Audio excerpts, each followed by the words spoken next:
everybody. Great to see you all again. So let's get right to it. This week our focus is on back control. Let's remind ourselves of our main back control concept. So in jiu-jitsu, the back mount is the dominant position. That is the main, most powerful position that we're always trying to get to. So our main concept when it comes to taking or controlling the back is going to see us aiming to get a chest to spine connection and then some form of rotational control, whether that's direct control in the form of a seatbelt or lever control. What we're going to work on tonight is going to be an extension of what we were doing last class. Last class we were covering the arm drag from the seated guard. If you weren't with us, don't worry, because we're going to do this in a different context, so you're going to be able to basically see a brand new technique. However, I'd like to demonstrate what we did last class so that you can kind of see what we were working on. So from a seated position here, my opponent decides to sit to their knees. We've discussed how this is not an efficient way to pass the guard, so he's made a mistake. I'm going to capitalize on that and attack his back from here using our arm drag. It looks like this.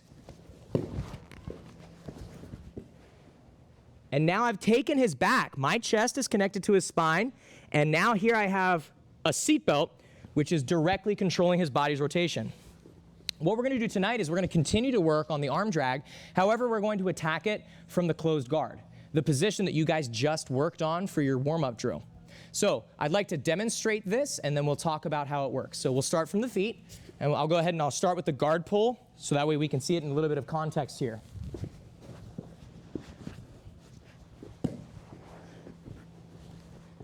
So now I've finished by taking his back from the closed guard position. So let's take a look at how this works. The arm drag itself is pretty much identical. The idea behind an arm drag is that I'm accessing a lever on my opponent's body to allow me to rotate them, creating back exposure that I can then climb up and get a chest to spine connection. But let's look at the arm drag here from the closed guard. So first things first, let's talk about the context that we'll often do this in. We're going to start off with a little grip break first. A lot of times when people are sitting inside of your closed guard, especially if they have more of like an old school sort of like guard breaking system, they're going to bundle up their collar and they're going to grab your collar right here. Okay, this is a very common way to control here. What we're going to work on first is a little grip break. I'm going to use a cross grip. So I'm going to reach my hand across. I'm going to grab his sleeve. My other hand is going to come underneath. I'm going to hook my wrist. Now in this position, I'm going to pull him towards me. And when he pulls back, I'm going to break at a 45-degree angle. Now, this is a great habit to get into, breaking a grip while creating a cross grip. With this setup, I can now easily attack the arm drag. Let's look at that one more time. So again, top person, all we're doing is like a bully. We're going to kind of like bundle up their shirt and kind of like take their lunch money, okay? You can just use one hand, okay? If your partner's using two hands, it really doesn't make a difference. We just care about this hand. That's the only hand that matters right now. So again, I'm going to come over with a cross grip. My other hand comes underneath, so I'm using my forearm as a frame. If I were to just sit right here and try to yank on his grip, it's not going to be easy to break it, right? He's just going to be able to hold on really strong here. He's going to be able to hold on pretty good. So what I'm going to do is I'm going to create a slight kazushi or off balance. I'm going to bring him towards me. I'm going to tuck my knees in. He wants to fix his posture. And as he does, that creates more extension on his arm, allowing me to break the grip easier. Now that I have this grip break, we're going to start to attack the back. As I've broken this grip, I'm going to start to redirect this arm underneath me. My left hand can start to transfer over to his arm. I like to grab the back of his armpit or the tricep here, not the actual physical arm, but the material of the gi. As I start to drag this arm across, I'm going to perform another kazushi, another off-balancing maneuver. My goal is to bend his body and put his hand into his own pocket here. Notice how much this brings his shoulder down to the mat. His back is now facing me. Once we have this back exposure, it's going to be very easy to start to attack the back, provided that we're maintaining rotational control on our opponent. A big mistake that a lot of white belts have is once they have back exposure, they get excited and they start to do this. And they start to try to climb. Now the problem with climbing is that the second I let go, I'm creating too much space. And he's going to fill that space and easily start to reset the position. So here's what I want to do instead. After I arm drag, I want to keep my chest on top of his shoulder here. I'm going to show two different variations of this. One variation for people with slightly longer legs like me, and then another variation if you have slightly shorter legs. So the variation if you have slightly longer legs is going to see you putting your feet on the mat, keeping your knees pinched. My left hand can either cup his hip, or my preferred option is to actually reach under and grab his opposite collar. So now that I'm in this position, I'm going to start scooting my hips backwards as I use this opposite corner control to rotate him. Once I'm here, I start to throw my hook over and establish back control. I'll show that from a slightly different angle now. So again, let's start with the top person. You're grabbing the collar. So we're going to cross grip, break, and redirect. I would love it if his shoulder hit the floor. That'd be perfect. Notice, however, as I'm creating this redirection, my hand is punching down. I don't want to bring his arm on top of me. This is not the end of the world. However, notice how there's an arm blocking me from going to his back. So as I punch, I'm redirecting down so my knuckles are pushing it away. My knees have come in to keep his posture broken. So again, if you have longer legs, you can get away with this. Either hold the hip or reach under and grab the collar. Feet on the mat, knees pinched. Now I'm just going to start scooting my butt backwards as I pull him into me. I'm pulling his collar and pushing his sleeve. Now I can simply throw my hooks on, and there's the back control. Try that option first. It's very low risk, very easy to do. However, if you're having difficulty doing that, let's look at another way that you can do this, maybe if you have a little shorter legs, okay? So everything's going to be the same in the beginning. I perform the grip break, I perform the kazushi, and I'm grabbing either on the hips or I'm grabbing the collar. One quick note, don't grab the belt, okay? If you grab the belt, it tends to swivel. If you must, just grab the material behind the belt, okay? Just understand that the belt is a movable object, so we want to create direct control on our opponent, okay? So now, if I'm having trouble rotating and bringing this foot into the top hook, all I'm going to do is just start to get up on my elbow first.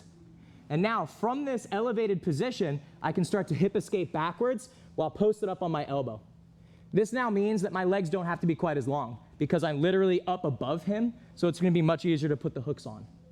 Once I'm in this position, guys, we can just come down and get our seatbelt control. Overhook on the mat, bottom hook tight, and then remember the top side, that's our controlling side, so that's the side we're going to use to start to set up our attacks. I'll demonstrate once more. We'll do it from the opposite perspective.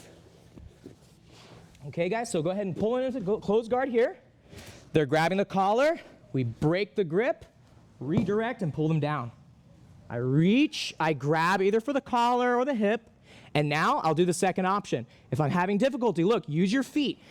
Get up on your elbow, and now start to scoot your hips backwards as you pull him into you. Once his hips have dropped into the floor, I'm just going to throw in my top hook and establish the back control. I'll demonstrate once more from the front without talking. Here we go.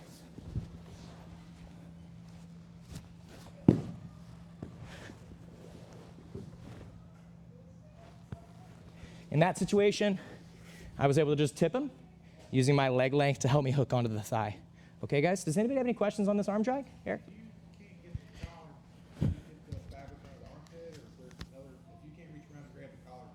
Yep, we're going to go for the hip, right? So I'm going to go, if I can't grab the collar here, I'm just going to hold the hip because I'm still trying to rotate him.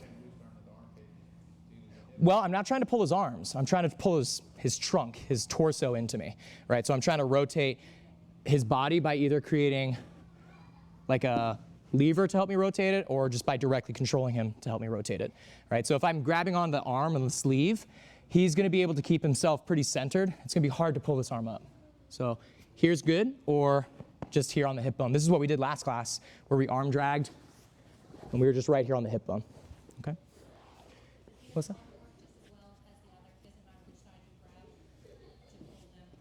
Oh, once they're knocked over? Grab the far side. It's going to be the far. It's going to be pretty unlikely that I can. My arm's not that long, right? It's going to be pretty hard to reach underneath just this one. Because all I'm trying to do is trying to get something to control this corner of his body so I can pull his corner up.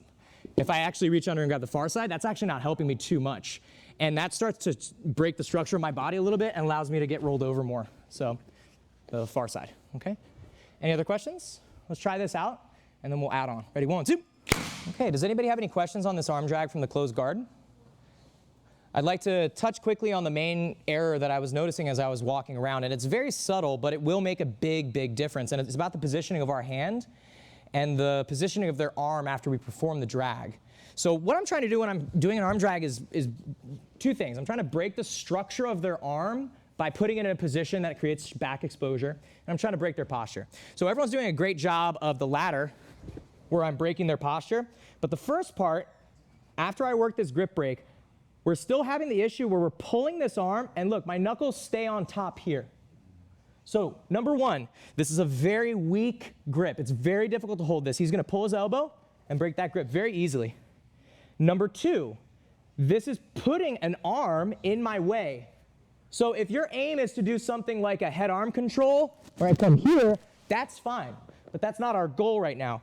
So look, as I lift, I'm trying to lift my elbow and punch his hand down towards his own hip. So now I have a much stronger grip using my knuckles, and his arm is no longer blocking my body. Here's our structure break. My legs perform the posture break. So now look how nicely his back has become exposed. From here, we again can either perform the hip escape. If you have long legs, you just take the back, or if you need to, start building up onto your elbow. That's fine, okay? Once I'm here, I start building up, just same thing, hip escape. Now, one quick note, guys. As I'm getting ready to hip escape, remember what I said, feet on the mat and keep your knees pinched, okay? Even if he starts to push my knee down on this side, it's not really the end of the world. You're still gonna be able to take his back, but we don't wanna give lever access to our opponent ever, right? So let's just keep this knee pinched here, nice and high, just so that we don't let them pass and start pushing that knee down. Okay? So what we're gonna work on now is we're just gonna work on finishing from the back, right? Attacking the rear naked choke. So let's say I attack here, I get my hooks in. Remember, bottom hook is your primary hook. The bottom hook is your primary hook. This is the wall that prevents them from getting their back on the mat. Another benefit of the grip setup that we used in the beginning is that now, because my arm was on top, I have an immediate overhook. If you did the arm drag here, now you're on the underhook side. Unless you're very proficient at attacking from the underhook side of the back mount, then we don't want to be here. So again, we want our arm on top so we can get a very strong overhook. Once I'm in this position, let's attack with the rear naked choke like we did last class. My opponent's going to be reaching up to defend, so we're going to arm trap first. I shoot my elbow through, cup the shoulder. From this position, I extract my arm, slide the hand behind the head, and remember, I'm trying to squeeze my elbows together.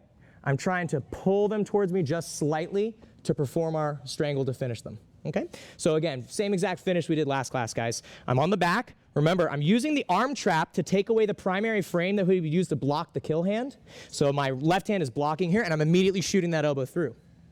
You can even work on the principle that we were talking about where we're being proactive. As we're finishing the back take, as I'm scooting my hips back, boom, I'm already shooting that arm underneath the chin. So we're being rather aggressive with the entry into the strangle, so that way we're providing a very limited amount of time for the opponent to start to defend. Okay, guys? So let's touch up those little details, focus on the grip setup in the beginning, and then we can start to attack the choke at the end. Alrighty, guys? If we do really well, we might add in one little detail of how to follow the back. All right, guys, but we'll stick with this for right now. Any questions? All right, let's go 1, 2. Any questions, guys? Looking really good. Okay, now I just want to finish by talking about some of the common reactions that our opponent will give us. We're not going to be really worried about pursuing and following the back. We have lessons in and of itself to cover that. I just want to talk about some things your opponent will probably do when you're attempting this back take, focusing primarily on how we can use the arm drag to create the dilemma of either I take your back or I sweep you. So let's take a look at that very quickly now. So again, as I perform this arm drag, we're getting better here, guys, of redirecting, keeping the knuckle on top. So once I get into this position and I'm starting to attack his back, regardless of if I choose to do the option on my back, on my side, or up on my elbow, a lot of times our opponent will know what we're doing, especially if our opponent is good, which is, again, the entire point. I don't care about what a day one white belt does. I care about how black belts will react. So again, if he just sits here, I'm going to take his back. So what are they probably going to try to do? they're probably gonna try to either pull the arm out, which we've addressed. Our chest is capping off that shoulder. I'm using rotational control to isolate their arm. So what's the next sort of option? What's the next thing they can do? What's the next area they can fall back to? Just that, they can fall back to their back. So here's the dilemma that I'm giving him. I either take your back, or in order to defend the back take, you allow me to come up on top. And now I've swept you. So in competition, I would get 2 points. But of course now I have a very dominant top position. I can start to work on passing. So I want you guys to understand that the arm drag itself is good for taking the back, but it's also good for creating opportunities, for creating scrambles. I either take your back, or if you realize and recognize what's going on, you allow me to come up on top. And now I've just swept you. Now again, there are things that we can do to stay on their back, right? We can look at things like our barrel roll, where as he starts to dip, I can roll over and continue to take the back here. Okay, we have an entire lesson just dedicated to back resets, which we can do at a later time. But I just wanted to briefly talk about the relationship of the back take to a very simple sweep when they defend. So that's the power of this arm drag. You either let me take your back or you let me sweep you. So let's try this one more time. I'll let you guys try that where your partner starts to defend by rolling back, and just have that sort of regulated tension available to just know how to come up and finish with the sweep instead. Alrighty guys, any questions on that? Okay, so a little bit more of like a nebulous technique or concept, but let's play around with that so that way we know how to either take the back or at least turn it into a sweep. Okay, let's go. 1, 2.